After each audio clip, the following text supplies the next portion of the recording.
वक्त सिर्फ आप ही मेरी मदद कर सकती हैं। बताओ मुझे। मैम, मुझे इस जॉब से निकाल दीजिए।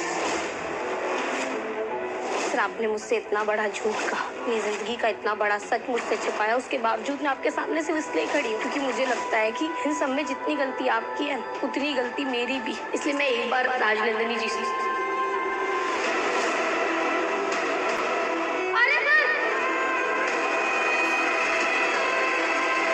इस वक्त सिर्फ आप ही मेरी मदद कर सकती हैं। बताओ मुझे, आप मुझे इस जॉब से निकाल दीजिए। सर, आपने मुझसे इतना बड़ा झूठ कहा, अपनी ज़िंदगी का इतना बड़ा सच मुझसे छुपाया। उसके बावजूद मैं आपके सामने सिर्फ इसलिए खड़ी हूँ क्योंकि मुझे लगता है कि इन सब में जितनी गलती आपकी है उतनी गलती मेरी भी। इसलिए मैं एक बार राजनंदिनी जी से। आर्या की तबीयत अचानक से ख़राब होने लगती है क्योंकि आर्या ने यहाँ पे बीपी की जो दवाई थी वो ली ही नहीं थी, क्योंकि यहाँ पे मीरा ने उसे दवाई दी थी और दवाई देकर वो चली गई थी। उसके बाद आर्या ने दवाई नहीं ली क्योंकि वो भी बहुत ज़्यादा टेंशन में है कि अब अनु उनसे बात ही नहीं करेगी। और यहाँ पे अनु पहुँचती है। जब आर्या को ऐसी हालत में देखती है तो उसे संभालेगी। और फिर से यहाँ पे देखेंगे कैसे अनु आर्या की फ़िक्र करती हुई दिखाई देगी। आने वाले एपिसोड में आपको देखने को मिलेगा कि बनू को लग रहा है कि मैंने अपनी ज़िंदगी में बहुत बड़ी गलती कर दी। मैंने एक शादीशुदा इंसान से प्यार कर लिया है और उसकी जो पत्नी है राजनंदिनी, मैंने उनके साथ भी धोखा किया है। इसीलिए अब मुझे ना अपनी गलती को सुधारना पड़ेगा। अब यह मैं बिल्कुल भी नहीं कर सकती कि मैं किसी शादीशुदा इंसान से प्यार करूं।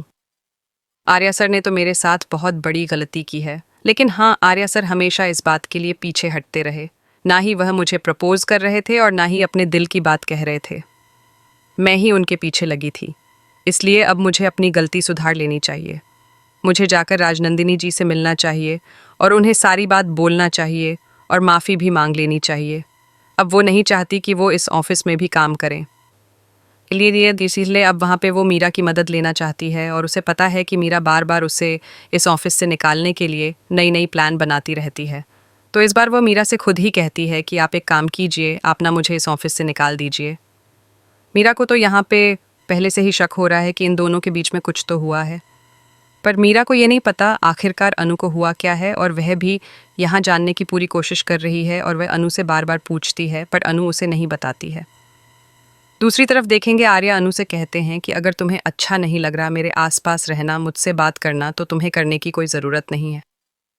तो अनु कहती है कि मैं तो बस इसीलिए आपके पास हूँ, आपसे बात कर रही हूँ क्योंकि मुझे ना राजनंदिनी जी से माफ़ी मांगना है, क्योंकि मैंने जो गलती की ना उसके लिए मुझे बहुत ही ज़्यादा गिल्ट फील हो रहा है। तो मैं अपनी गलती तो फ़िलहाल सुधारना चाहती हूँ। यहाँ पे आर्या की तबीयत ठीक नहीं होती है क्योंकि उन्होंने बीपी की दवाई नहीं ली होती है। मीरा ने बीपी की दवाई जब दे रही होती है तो यहाँ पे आर्या कहते हैं मैं ले लूँगा, तुम जाओ। उसके बाद वह नहीं लेते क्योंकि वह भी बहुत टेंशन में है। उसे लग रहा है कि अब अनु से कभी बात नहीं करेगी और अनु अब उनकी ज़िंदगी से जा चुकी है, जो बात आर्या को बर्दाश्त नहीं होती। उसके बाद आर्या को अचानक से चक्कर आने लगता है। तो अनु देखती है कि आर्या सर का सर घूम रहा है, वो गिरने वाला है।